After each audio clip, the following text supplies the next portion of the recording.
Hello, welcome everyone to another chapter in Bodhibija in the Bodhibija podcast. Today we have the honor and the pleasure to have with us Professor Ujjwal Kumar, who is a professor at the Department of Buddhist Studies in the University of Kolkata. So how are you, Ujjwal, today?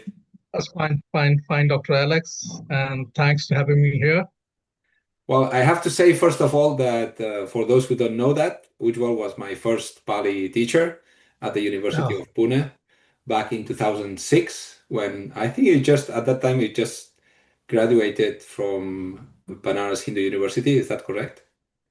yes, it was my first academic assignment at Pune University, and I was very fortunate that that time I had a student like you. I mean, my students were more trained than me, so I learned a lot with my student, and I always remember you, two, three Korean student. One you might be remember, Miss Ha. That's So right. the Yes. Korean, they treated me very well in the classroom, and they taught me the right lesson to how to be a good teacher. Hmm.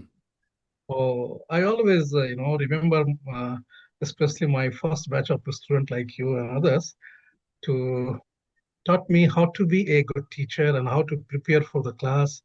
Because when I went to Pune in 2006. I just passed out from my master's in 2004. Started my journey in PhD at Banaras Hindu University, and immediately I was selected at Pune. So I was not, frankly speaking, I realized that I was not trained to be a lecturer at that time. But during the course of my teaching at Pune University, and of course, I also like to remember my former colleague, Professor Devkar. I learned a lot, and Pune was a great center. Well, I'm really thankful to you. Yeah, it goes with it. Really, we are more thankful to you. But actually, one thing that maybe some of the viewers will not realize is that you got this position in Pune before you even got Yes, your PhD. So you finish your MA, is that right? And yes. then there is a I finished MA in the year 2004 from Banaras Hindu University, having a specialization in Pali language and literature. Then I started my PhD journey at the BHU. And that time in India, we have one exam called UGC NET exam.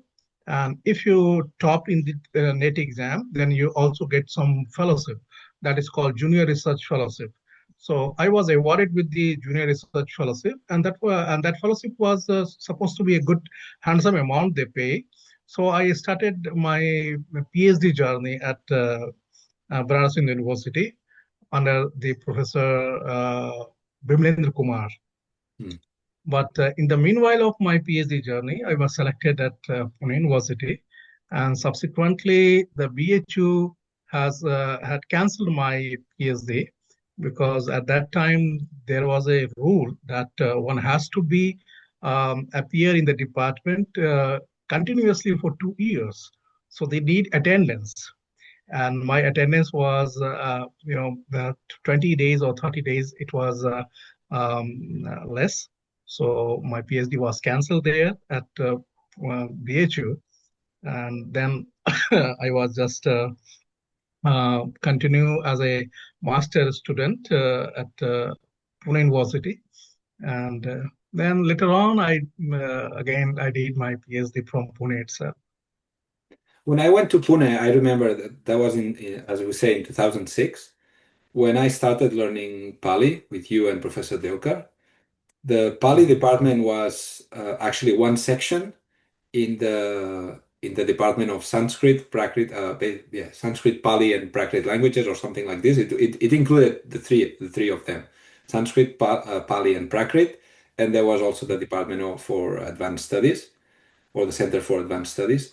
But then later on, you were part of the transition into a kind of standalone department for Pali and Buddhist studies. So how do you remember those years, and especially basically the growth of Pali and Buddhist studies in the University of Pune. That is quite unique, to be honest.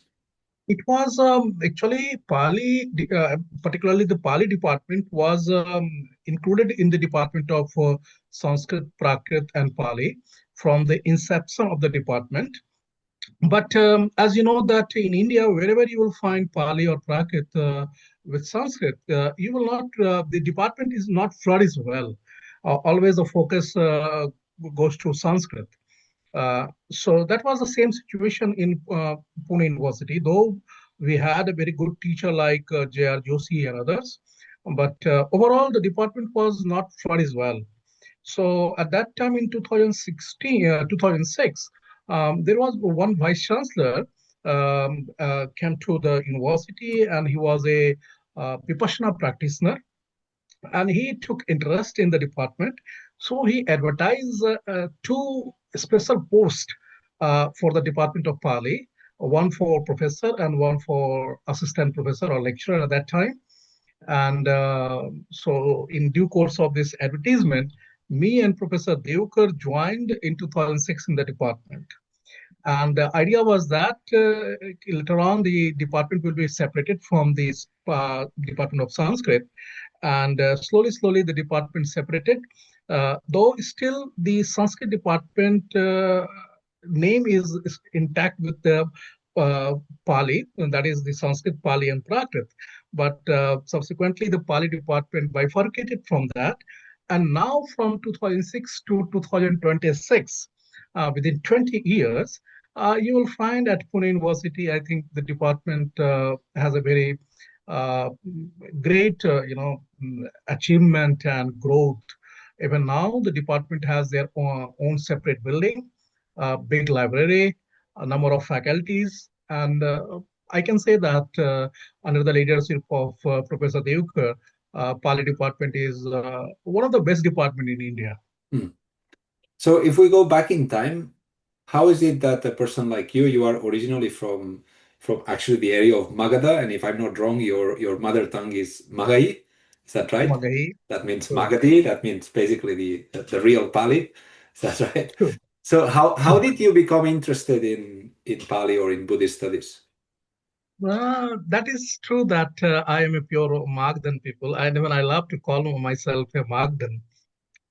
Actually, I went to Pali studies not for being a teacher or professor. Pali was also a subject in India in the one competitive exam called Union Public Service Commission, and that is the one of the best exam in India. So once you clear, you will become the topmost positions like Indian. You will join Indian Administrative Service or Police Service like that, and Pali was one of the paper in that exam. So I took Pali studies for the purpose of appear in that exam. But my parents, they didn't like to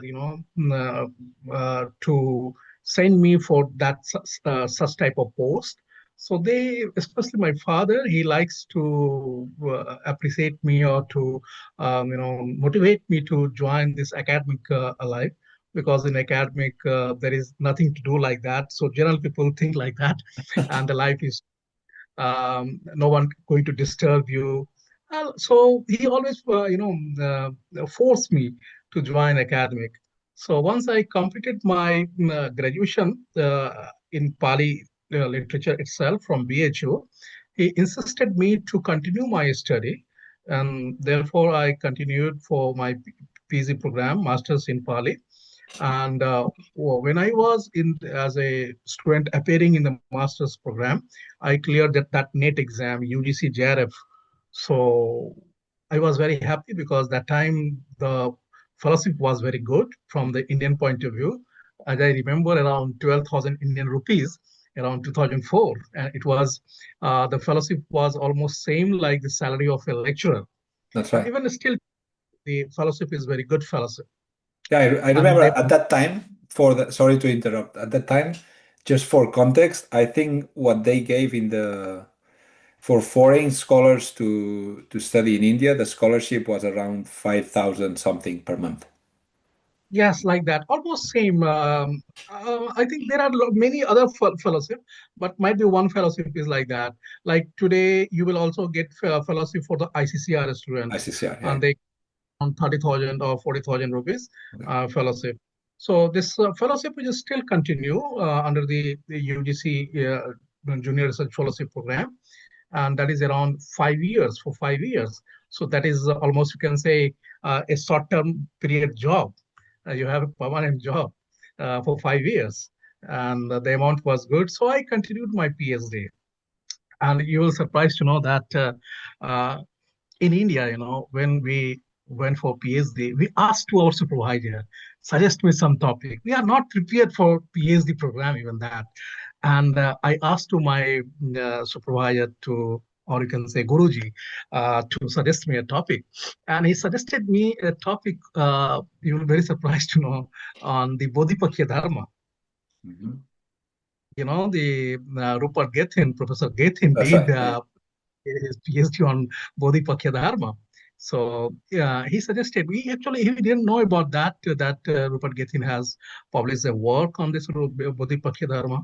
So I enrolled for that, and after 6 months of my PhD enrollment, I came to know about the book of Professor Gethin, and I requested one of my professor at BHU to purchase that book. He was supposed to visit London to attend International Association for Buddhist Studies conference in 2004 or five, 2004, I think. And he brought that book for me. And when I went through the book, I was just betting myself that what I will do more. There is nothing to do Exactly. on this Dharma. Uh, so I was very much, hopeless. And always I thought that how to change this topic. But in the meanwhile, I was selected at BHU at Pune University. So I left this, and the BHU has cancelled my PhD. So I thank God. That's okay. That's good. Overall, it was happening good for me that my PhD was cancelled, and then my different journey started. So it was really, uh, And if I did. I have a question for you because you are a person who is genuinely, even though you say that you studied Pali because that would give you access to the national exams, but still you have always been genuinely interested in Pali. And I saw you, I remember in back in the day in Pune, in what was your first year of teaching, that in the evening after the day was over, let's say when you came back from the department, sometimes we walked together because you lived very close to our hostel, and I would go and play basketball and just have some fun. But you went back to your room, and of course, you read and you kept preparing yourself all the time. But I would like to ask you one thing. Because of you guys are so trained, you know, and in order to excel, to show my excellence, I had to prepare.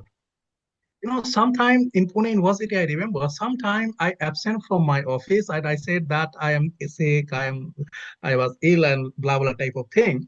I was making excuse to prepare myself because my training at DHU was not much enough to teach at Pune University. I realized that.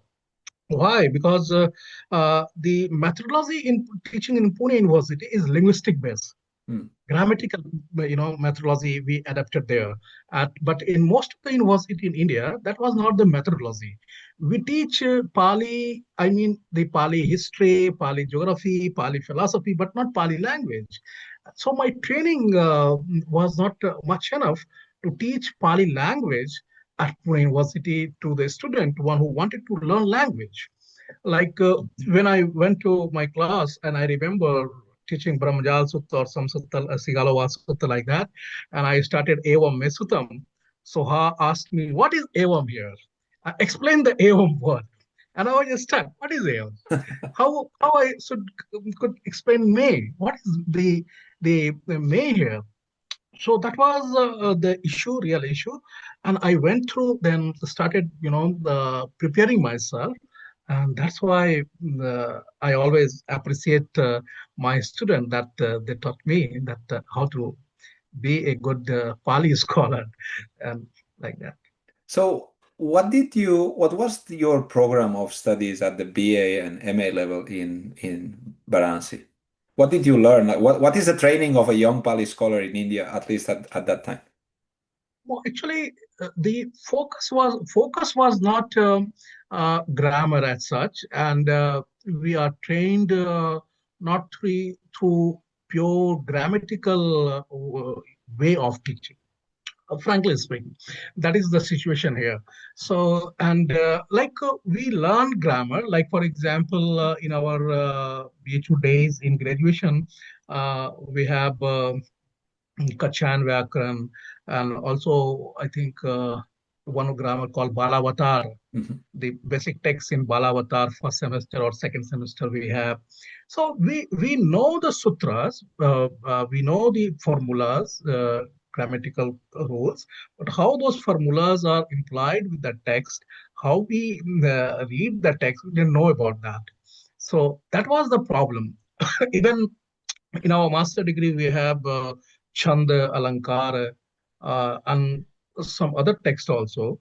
But that was the lacking, I think, in Indian Pali studies, that we are not focused on language as such.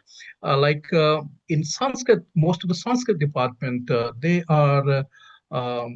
focused on the grammar or grammatical analysis of the text, but that is lacking it with the Pali studies in India. Do you also receive Sanskrit training at the Banaras University? Actually, yeah, in Varanasi, we don't have a Sanskrit paper in our Pali studies, but I did one certificate course in after my master degree in Sanskrit language, but that was not enough. And other issue is that in India, the Pali studies always considered as a one separate studies, and the most of the student of Pali studies, they don't want to go to Sanskrit studies or Sanskrit grammatical studies. And I think that is one of the backdrop for Pali scholarship in India. Right. I I always realize that in order to be a competent Pali scholar, one should must read Sanskrit.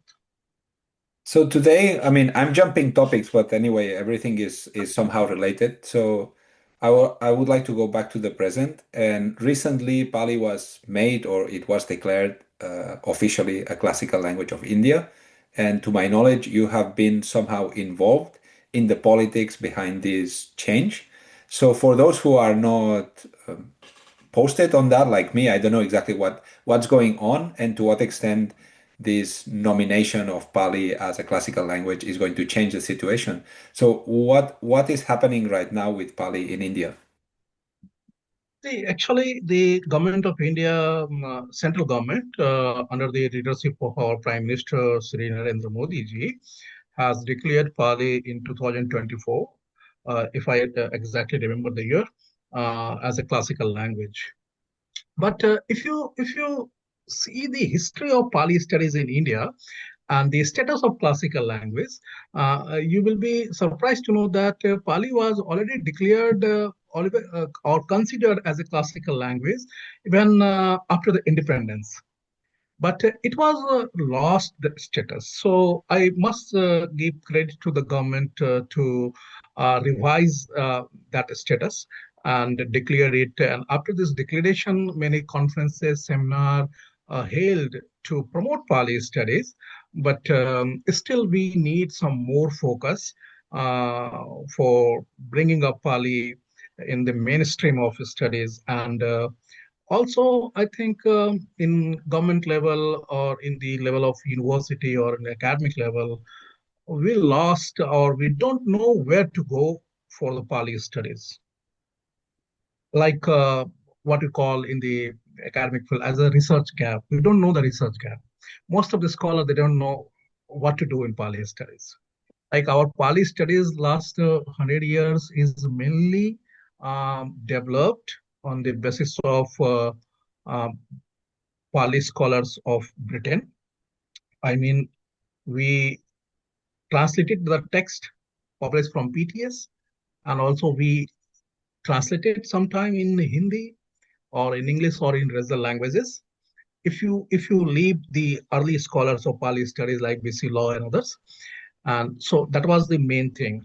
Now we if you see, if any Indian scholar, one who edited the Pali text, you will find very rare name.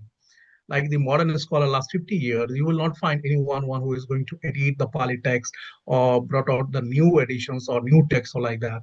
So this field is almost negligible or neglected in India. Or so that's the one big issue.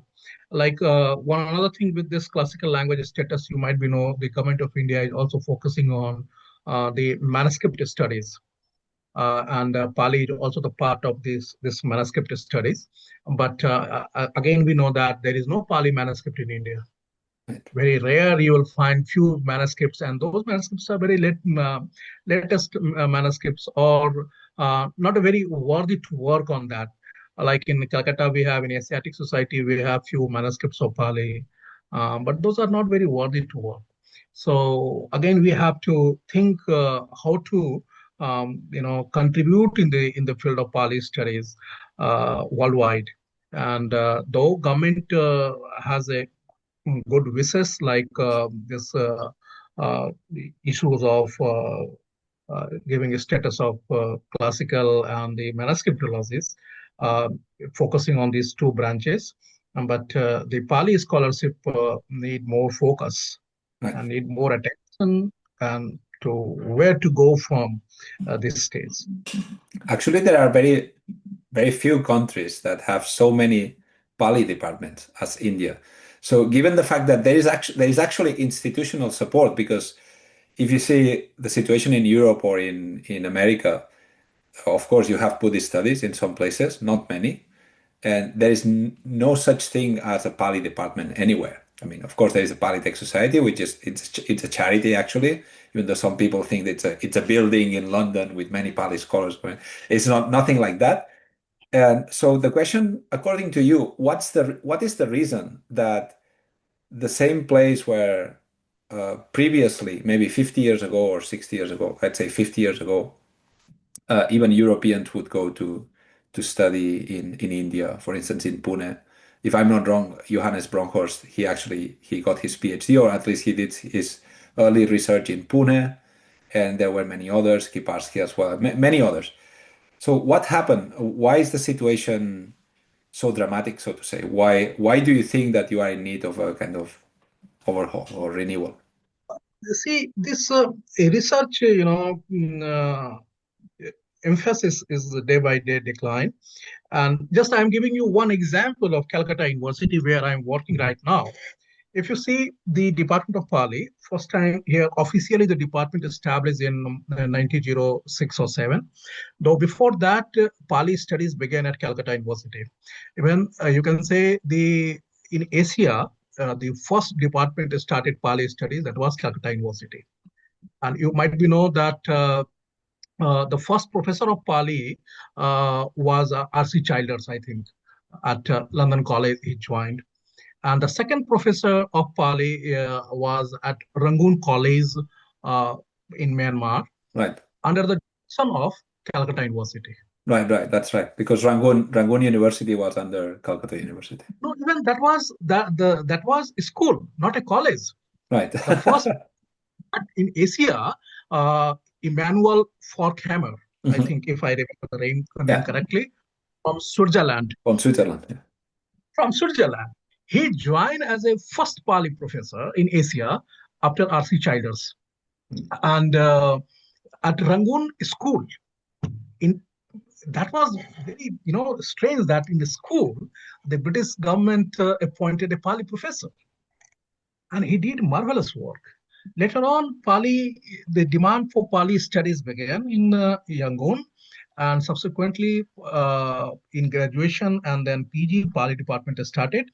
And officially, Pali began with a professor first time in Calcutta University in 1906 or 7, and Dharmanand Kosambi was the teacher. Mm.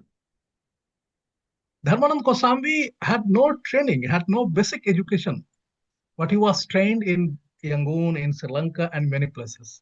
And he was selected deliberately to teach Pali. He was a Maharashtrian and freedom fighter also. So he was selected. Then, after 1 year of his job, he left his job. He was not satisfied at Calcutta. And the reason he quoted in his writing that he was not satisfied with the students, and that's why he left in 1907. Then 1915, I think the local scholars they joined in the department, and the scholars like Badua and BC Law and many more scholars joined. If if you go to the year 1940, around 1940 as a mark, you will see that out of six professors at Calcutta University, I think five were trained in Europe or in America, Right. and they had a good training, and their PhD publication, PhD thesis are still in use as a textbook.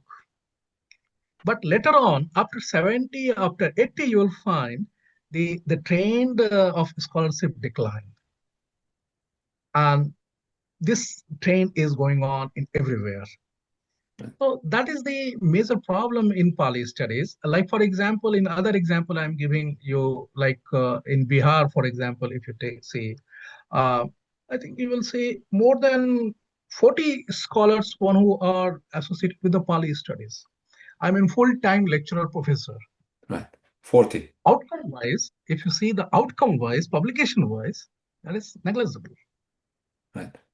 So I also, being an Indian, I also feel same and surprised the same time that why someone doing Pali studies in Norway or like you in Spain or somewhere in like when I was in Pune, I told you one good story. You might be remember one Japanese student we had at that time, Yumi Fuzomoto. Working on Vyakarana? Is that? Yeah, she's working on Vyakarana. She was doing PhD. Yeah, yeah, yeah. Yumi Fuzomoto.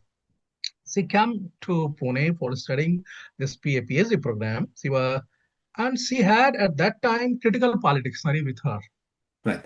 I didn't heard the name of critical politics when become I was a assistant professor or lecturer first time in Pune. She saw me and I was so happy and surprised that oh my goodness, such type of work is going on.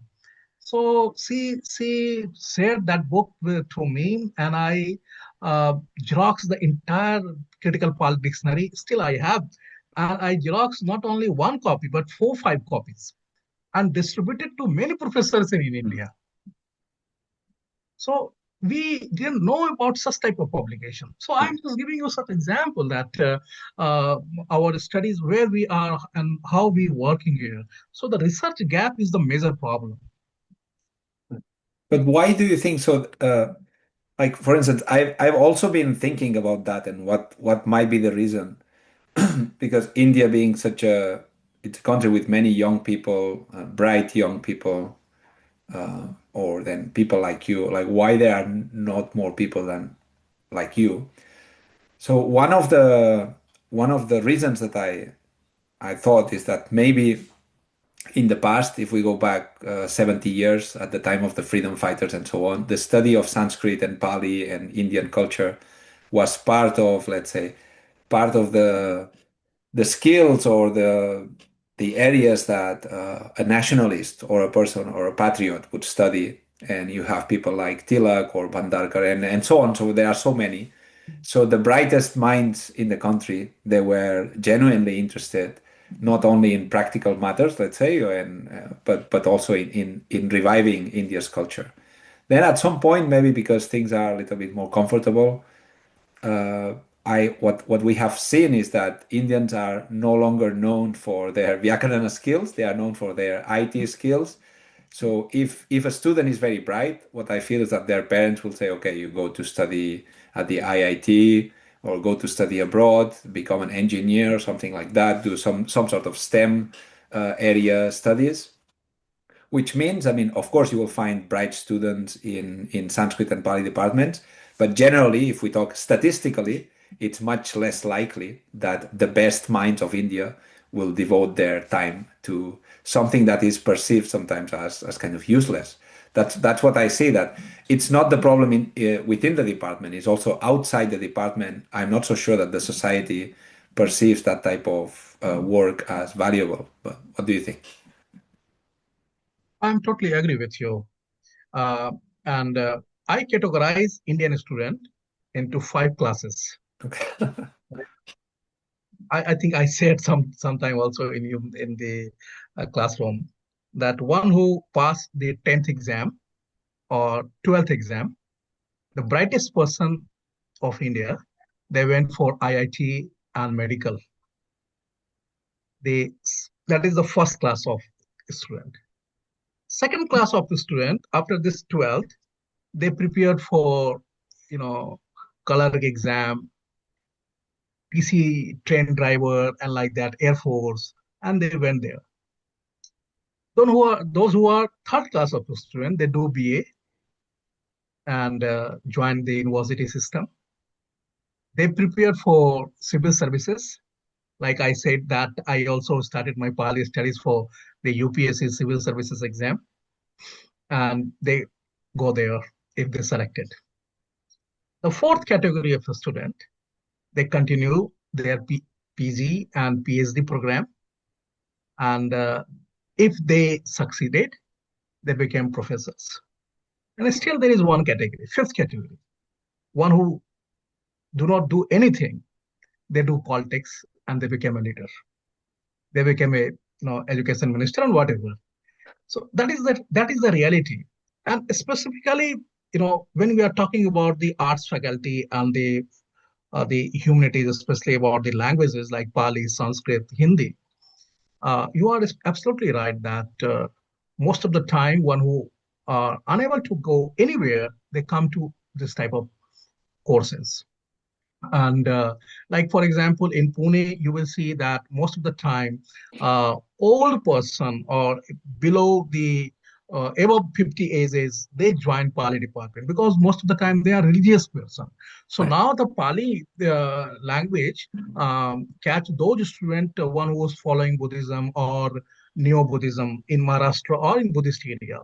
In Calcutta side, like where we don't have the neo-Buddhist movement, we are, fighting for the student. We don't have students. Very few students you will get in classroom. Like in Pali department, I think, if I remember correctly, in Calcutta University, we have hardly two or three students in master degree program. Right. Our Buddhist studies program also very few students. So that's a challenge. Actually, that's one thing also, like the secularization of this type of learning to me is one another factor that is very important because in Pali maybe it's a little bit different, although probably it's very close. But in Sanskrit, my what I feel and what I see is that it has become almost impossible to study Sanskrit with a pandit as it used to be possible before. I remember, for instance, I think a person that you met in Banaras Hindu University, the Spanish Sanskritist Oscar Pujol, who was writing his Mm. dictionary Sanskrit Catalan at that time.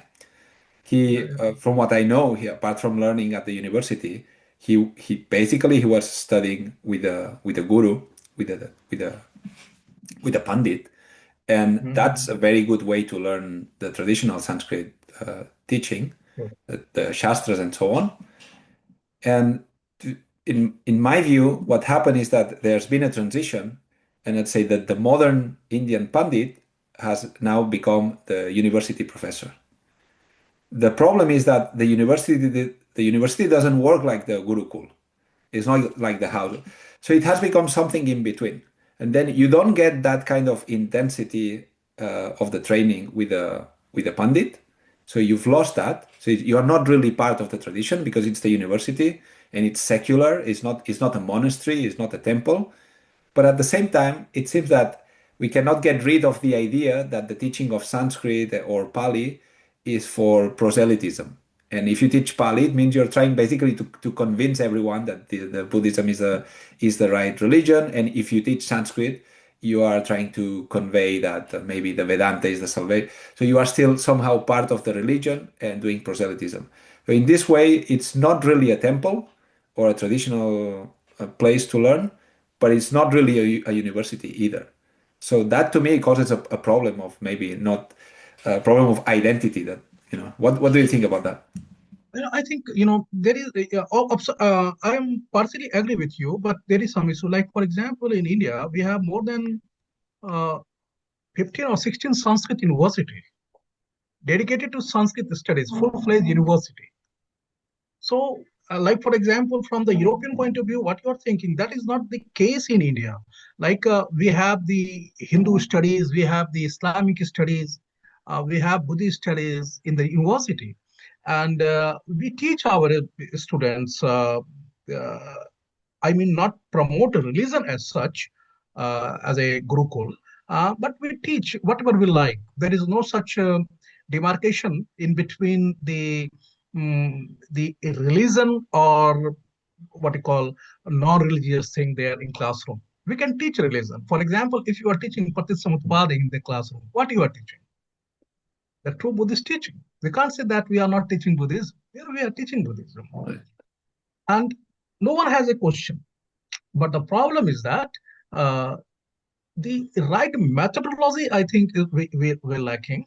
And even we have the what you call the toll system, the traditional learning system also in the university. Like in Varanasi, we have the Sanskrit department, and we have also Dharma Vigyan Sankai, a proper department, one who is teaching through the Gurukul system. And also Sampurna Sanskrit University in Calcutta also we have such type of department. But I am not very much aware about the Sanskrit. But as far as the Pali is concerned, or the Pali studies is concerned, I realized that the training was lacking from generations to generations. Like some of the person, one who are doing well, doing good, like Professor Devkar and others, because they were trained in Sanskrit. Professor Devkar, as an example, if I wanted to quote him, if he is doing very well in Pali language because he was trained in Sanskrit. Right. And most of the Indian Pali scholars or students, they are lacking in the language because they are not trained in Sanskrit. And I think this is the history of Pali studies. If you go to the commentator period, Budgos, Dhampal, Buddha, all were Brahmins and they all were trained in Sanskrit. Right. So I don't think so. Without learning Sanskrit, one could be a good Pali scholar. One must learn Sanskrit. So Though let's still I am not focused in Sanskrit. well, but you've learned over the years. You can read Sanskrit. At least No, Buddhist I'm not. Sanskrit you See, can read. reading and working is different. Like my training is not that much enough. Even as maybe later on we will discuss more. Like I am working on the 10th century, post 10th century Pali literature, and you know that the post 10th century Pali literature is highly influenced with the Sanskrit literature. Right. Yeah. Sometimes verbatim translations. That's right. Yeah, the expressions are similar. Yeah. So maybe that leads us to the another topic, which is your work on the Sangiti or Sangitiya Vamsa that has already been published. Could you tell us a little bit about the origin of this project and how it was and what's your interest in this type of text? Yeah, What the text is about, also for those who don't know the text. the Sangitya once was written in generally. Let me start from the Vansa literature a Sure. little bit. As you know, most of the Pali scholar, we know that the Vansa is the part of Sri Lankan history, and the Vansa literature started in Sri Lanka, and little bit Vansa part is added in or created in Myanmar also. Like we have the Sasar Vansa or Gandha Vansa, the text like that. But most of the Pali scholar, we don't know that even in Thailand, there are many Vansa literature or the Vansa type of text they have created. Sangitya Vansa was one of them, one of the texts of Vansa category, and basically discussed about the Buddhist councils. Um, this text was written by Vimal Dhamma uh, in 18th century. And mainly this text is the compilation of other works. And might be that was the reason that early scholars, they don't care about this text. But still, I think that this is the worth to work on this text, because the idea of council is is not universally fixed in the Buddhist world, in Buddhist Theravada world. Like in Burmese tradition, we have only six councils. Chata Sangana, we always nowadays we say we quote six councils only. But in Thai traditions, the number of councils are different. Like they count nine councils. So the Sangitya Vansar talks about the nine councils, and that is the main differences of the counting of the councils. So how was your, why did you become interested in this work, editing it and No, studying this it? was actually this was a joint project, joint editorship, and one of my BHU guru, Professor Ujjwal Kumar, they came to me and he had the text. First, he had the text, and he wanted to work on this text, and he suggested me also to join that project. So I started working because this text was printed in Thai. We have one Thai printed edition by Bimal Dharma. That is the only one copy we have, and so we edited the text from the printed edition. My if you want my contribution, I mean what we did basically in the text, because the text was already printed in Thai, so of course we translated it into Roman, but side by side I have almost identified almost entire source of the text. If you look the text, you will find more than 3,000 footnotes or the references. I have located almost every line of the author, that where from he is quoting, where from he is writing. And that is the main, I think, work of main, contribution of me and Professor Bimal Kumar while editing the text. And also the Sangitya Vansa letter also edited by published in the Fragile Palm Leaf collection in Right. the under the scaling. But that edition published the Roman in verbatim, and there is no references. I mean, they don't try to find out the sources of the text. Right. That is the basic differences between my work and the edition of the. Previously, you also published a volume in Hindi, if I'm not wrong, of Niti texts. Is that True, correct? true. So what was the reason that you focus on these texts from Southeast Asia, especially Niti texts that are not, I mean, you can say that they are Buddhist texts, but they are also kind of secular or sometimes called Lokiya.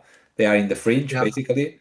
So what could you say about studying the Niti texts? And for those who study Pali or are interested in Buddhism, what can these Niti texts tell us about Buddhism in real life in Southeast Asia? True. Actually, that was again. I wanted to take you back to Pune. That was that time I was looking for PhD topic. I didn't completed my PhD, and I was teaching there. So many scholars, students came to me for asking PhD topics. So I was a good, storehouse to suggest people to what to do in the PhD. Though even I didn't did my PhD that time. So one guy came to me and he asked me some topic, and that time I came to know about this Pali Niti text published from PTS by Heinz Braun and Heinz Bessert. So I suggested him to work on that. But he said that no, this is not possible for me, and blah blah. Then I thought that it would be better if I could do my PhD on this Niti literature. So I did one general historical analysis of this Pali Niti literature as a my PhD topic, and that was the best text was, of course, the Pali Niti text of Burma, published from PTS. But my approach was different at that time, and I also looked some unpublished texts, like there was a text called Chanakya Niti Mhm. and other.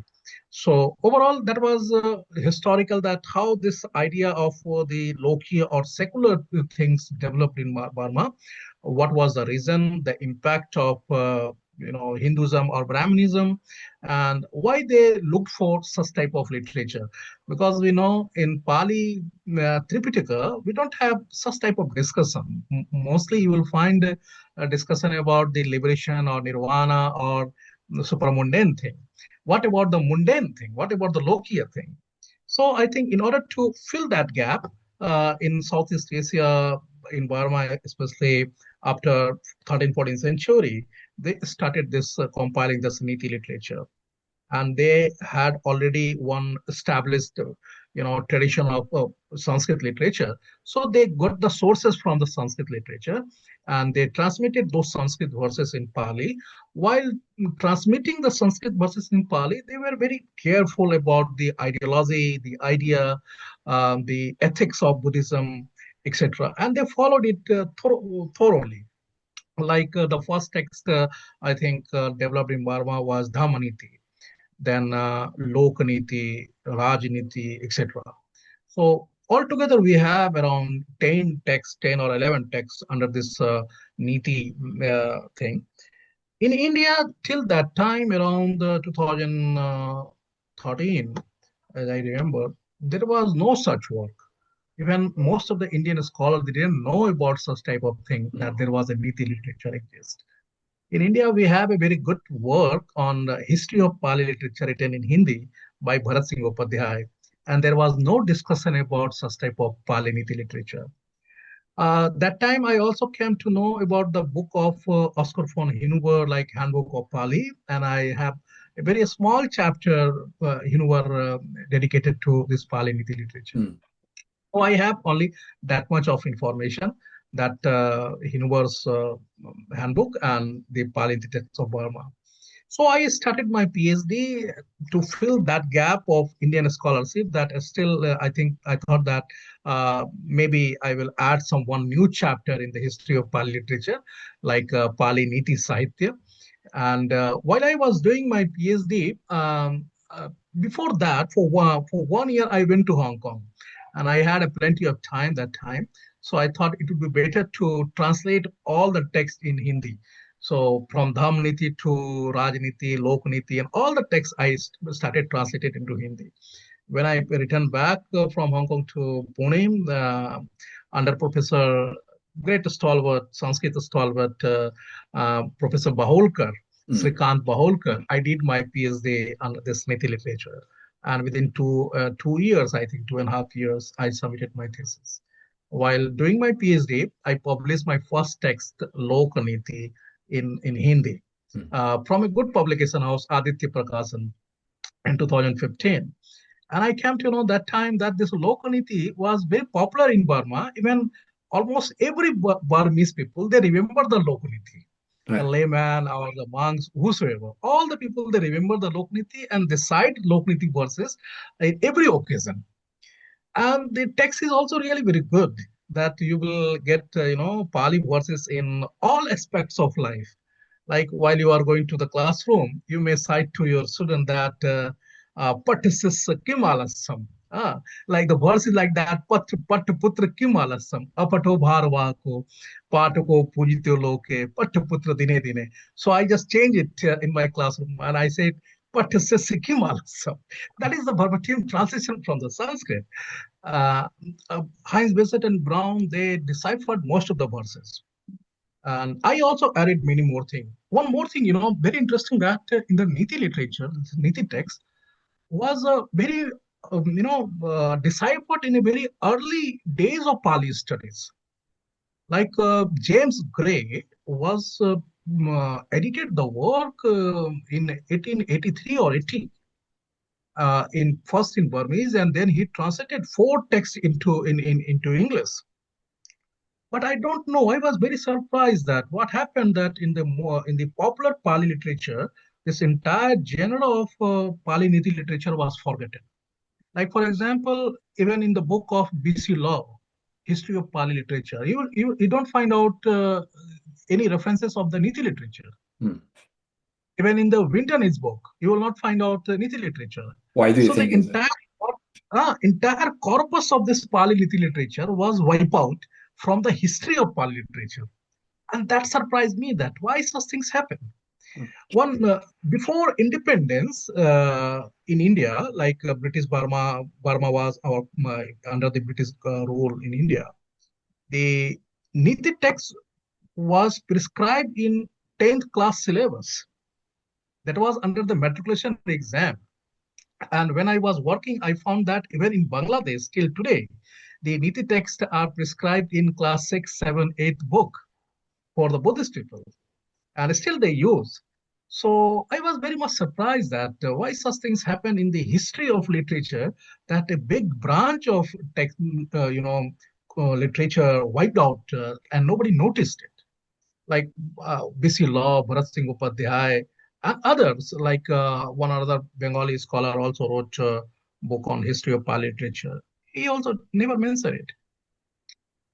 Surprisingly, also the um, first one great Indian Bengali scholar, Barua, Beni Madhav Barua, B.M. Barua, he was the first delete from London. Uh, and he did his first work on Lokaniti. He translated the Lokaniti in Bengali. But even after that, no one noticed that entire group of the text in the history of Pali literature. So that surprised me, and I thought that it is better to work on this. And that was a good decision because, at least in India, I may say that I can introduce such type of branch of literature. Uh, and So, uh, oh, sorry, and I one published question like, about. sorry, please go ahead. Sorry to interrupt. Because we're talking about the Niti literature, and maybe some people will not even know what that means. So, what is the Niti? So, now that you have studied this genre, how would you describe to someone who has never read any Niti text? What is this about? What kind of text is this? That is, in English, we use the word didactic. I think, if I am correct, my pronunciation is correct, didactic literature. And that is mainly the part of the Lokia world, day-to-day life, related with the king, related with the husband and wife, how to, uh, you know, uh, make relationship with the student and teacher, with the climate, everything related to with the Lokia. So that discussion you will find, and in the most of the Niti verses are in the verse form. In Sanskrit, this Niti literature is very popular in the name of the Chanakya. Like we have in Sanskrit Hitopadesh, like the Panchtantra and the Chanakya Niti Sastra. And we have the Mahaniti Guru in modern time. You might be know the name of Ludwig Sternbach. Right. He Yeah. was the person. He was the person one who I always pray that great soul that he dedicated his life to collect all these Niti verses, Sanskrit Niti verses, Right. and he published voluminous work like Mahasuhasit Sangra, Chanak Niti Sastram, etc. So we are again like in India. Uh, you will find that most of the Indians they cite such type of verses, but we don't know the great compiler, the great person like Ludwig Sternberg that who compiled the entire aphorism and give us provided us. So we are really very thankful to him, and even for this Pali Niti literature, we must thanks to Heinz Braun. Heinz Braun did his master thesis and PhD on this Niti literature. Right. Right. I'm getting it. And unfortunately, I never met him and I never saw any other article or writing of Heinz Braun. But I must think that he could do something well. I don't know why he was silent after the publication of this Palindi text, but it was a great work. I think he did work at the library, the university and state library in Göttingen in Germany. I see. Yeah. So may I again change topic a little bit only? You mentioned your experience in Hong Kong, where you went to take your master's degree. The master's program in Buddhist studies at the Hong Kong University is quite famous, especially in Asia, but even beyond Asia. So, and I also know that this was your first experience studying abroad. Is that correct?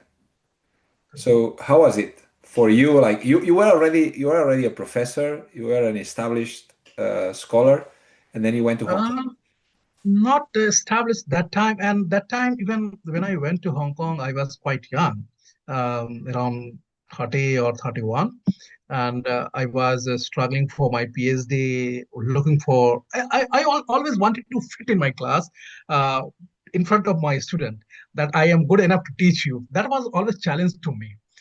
So, I had very bad experience also in Pune. Like, for example, when I entered into the class, some of my students, they left from my classroom. They never joined my class. Mm. because I was not good enough to teach them. And I thanked them. I realized that it's okay. So I was looking for some good training. And fortunately, I had Professor K.L. Dhamjoti visited my department at Pune University. And I requested him, and he offered me fellowship. And he offered me all the help provided in Hong Kong. Actually, I went to Hong Kong for PhD program, but he said that Professor Dhamjoti told me that direct admission at PhD is not possible there. So first you do your master degree, 1 year master degree, and then you will continue for PhD. But I was in regular job at Pune University, and in India, getting nirvana is easy, but getting university job is difficult. So after my 1 year of degree of my PhD MA, I returned back because I was not in position to quit my job. So, as you said, what about the experience? It was outstanding. What I am today, if I look my academic journey, I realize that Hong Kong, uh, made me what I am today. Especially Professor Dhamajoti. I also remember one Professor Toshichi Endo, Right. a Japanese scholar, very famous, scholar, one who was working on Pali commentaries. Yeah. Then also Karnadasha was my teacher there, and I had a very good time. Mm. And also, side by side with the teacher, also I had very good friends. I mean, good academic friends. I remember one Tony Scott from Canada. He joined that time, and he was my classmate. Recently, me and Tony, we organized a Pali session at IABS at Germany. So that was the place, and Hong Kong the experience was really great to me, and I learned a lot. I learned a lot. And recently also you had your first experience in a European conference. If I'm Yeah, right, we met actually last summer in Leipzig in Germany. yes, And you told me that true. this was the first time you were in Germany, right? Yes, true, true. Was it like you imagined or different than you imagined? How was it? No, that was excellent, super excellent for me. That was beyond my imagination. First, the country-wise, I had never such type of experience.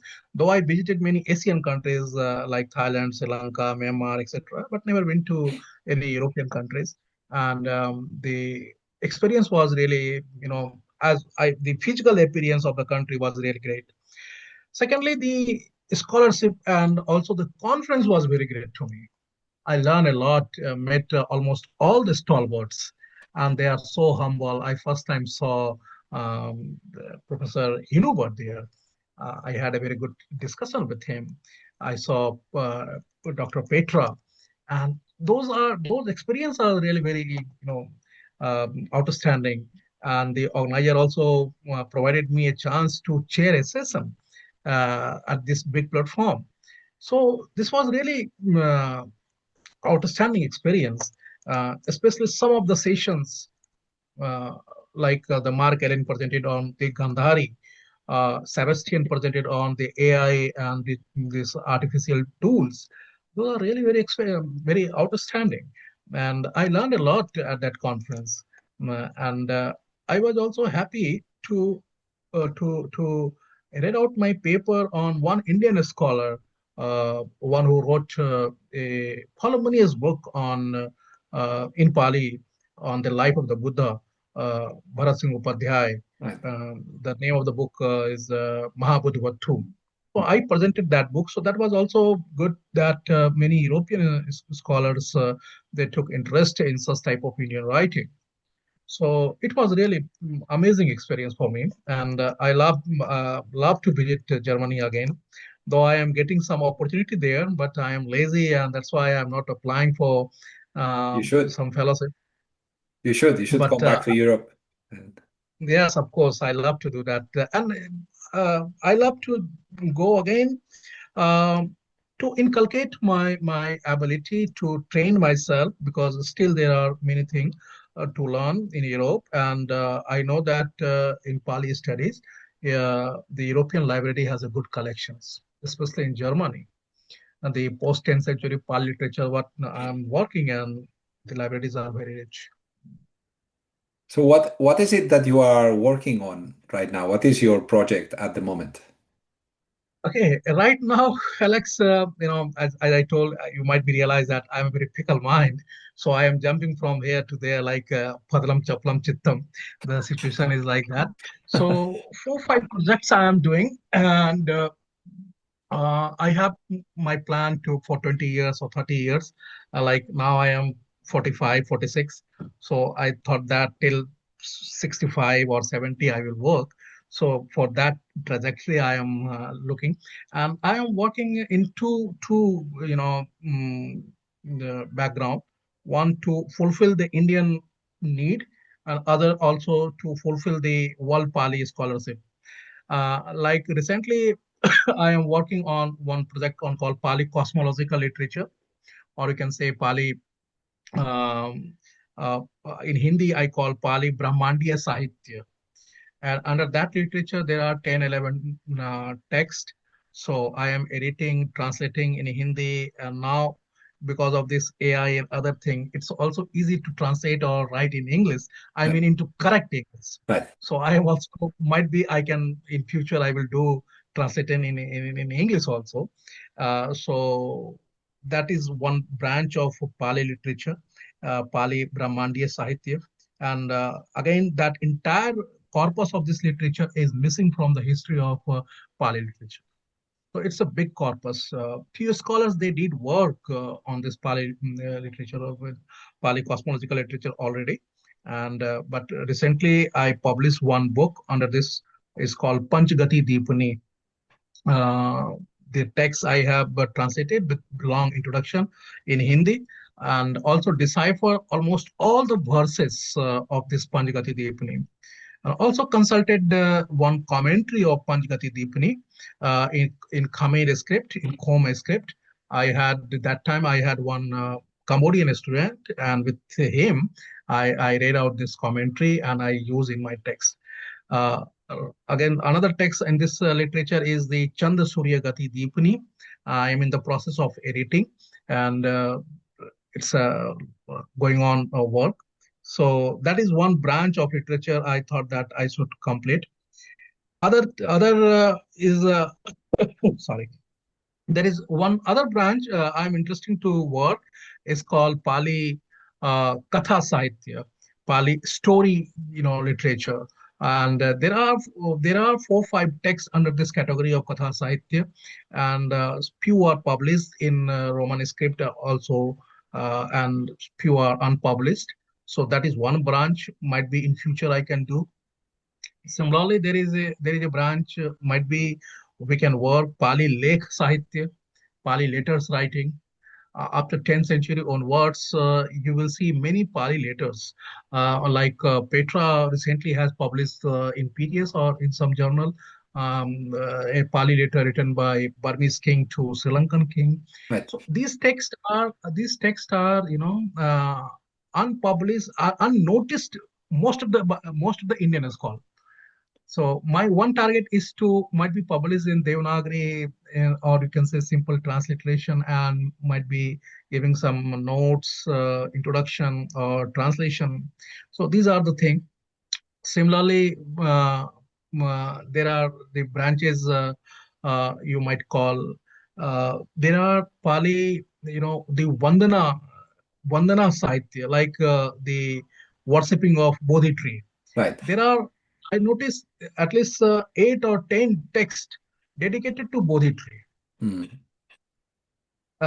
Recently, I am working on a text called Jin Bodhavali that was already published long back with French translation. So I thought to better to edit and translate it to English. And while working on this Jin Bodhavali, I realized that there is a lot of scope to work on the Bodhi tree, only Mm. the Bodhi tree. And I have written a long article supposed to be published in Buddhist Studies Review coming this month, Nice. might be released. That is the uh, uh, Groves of Awakening. That is the title. and I also delivered few lecture related to this Bodhi tree nowadays in different universities. So these are the areas, Alex, I am working. But this Bodhi tree work or is really very special because the idea of Bodhi tree of 28 Buddhas in Hmm. Theravada Buddhism is a very interesting field. Yeah. In It's an interesting field in two ways. The one, like in if you see the Sri Lankan contribution, they contributed it through the literature, and if you see the Burmese contribution, they contributed it through the art. Hmm. So we don't know exactly that first time the number 28 fixed in art or in the literature. Right. Okay, I think who this, yeah, influenced? sorry, go ahead. So that is my question: that who influenced whom? The art influenced literature, or the literature influenced the art? So in my article, I discuss about the number 28, that how these Theravadins fixed the number 28, and what was the oldest reference to 28. So in literature, I discuss, my understanding is that the Sotaki Mahanidana was supposed to be the first text where we get the 28 number of the Buddha having with Bodhi tree. And then at the same time, at Pagan, we have a Lokapithan temple. There we have the 28 Buddhas in art, in murals. So these things I have discussed in detail about this article. And might be in Germany, if I go, I will work on this Bodhi tree project. That looks fantastic, and maybe that will be the topic for another interview with you. And Yeah, that is great, great, great, great topic. Yes, be- yes. before we conclude, I would like to ask you if you could give some advice to young students in India and elsewhere, students who are interested in Pali and Buddhist studies or Buddhist studies connected to Pali. What would be your advice, especially for Indian students? I know many Indian students who are like trying to find a way to progress. Yeah, for Indian student, in order to uh, develop Pali language, I think one should must go with the language portion of the Pali. Don't miss the language, because even after this, all the facilities of AI and everything, one should must train oneself. So, and in order to train in Pali language, one should must learn Sanskrit language, because you will get the basic formulation and ideas and all the things. Second thing is that Indian scholar or even any scholars should must know the research gap. We don't know the research gap, and that's why we always travel here and there, and we do repetitive work without knowing the uh, works of person. We repeat the same work. So the research work one should must know. Question is that how one should know the research work. That is the main thing. In India, most of the scholars, they don't know the bibliography published in many places. They don't know the catalogs. We have a lot of catalogs, and the Buddhist, I think, from the early time, they are very good. They are very well trained to publish such type of catalog.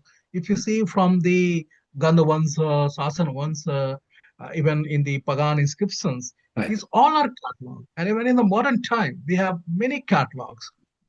Like students coming from Burma or Thailand, they just come with some, dull topic and they wanted to do PhD. Even they have thousands of polytechs. They could come with any polytechs and they could do their Yeah. work, but they just come with, with empty mind. Hmm. And that is the big lacuna in our Pali studies, that we have a big, manuscripts. Many people, one who could read the manuscripts, but they don't know how to edit the manuscripts. Very So good. it's a challenge. Alex. I also, wanted to. Uh, I also inquiry about myself that in this coming era, how the scholars of Pali or humanities will survive, like in the field of AI and other tools, like we have the translation tools, we have editing tools. Mhm. So what is the usage of scholars? So I always struggle nowadays that what I could do, what will be my future. Yeah, I think this is a question we all have. Hopefully, we can continue discussing that in another occasion. Uh, So yeah, and before we conclude, I would like to invite you to actually give a lecture on the body tree in this channel whenever you are free. sure, That would be like we can devote one entire hour to the body tree because this is a fascinating sure, topic, I think. And sure. that's all from my part. Thank you so much, Professor Ujjwal Kumar, for being with us. Thank you, Dr. Alex, for this opportunity, and Thank you. all of that to you. See, last thing I'm just telling you that in the world, with this strange world, people are fighting, doing blah blah type of things, and we are discussing about the Pali and Buddhism. Might be the world will notice us. Uh, Not today, in future. Maybe in the future. That's right. Thank you. Thank you, Thank you. Professor Ujjwal. Thank you.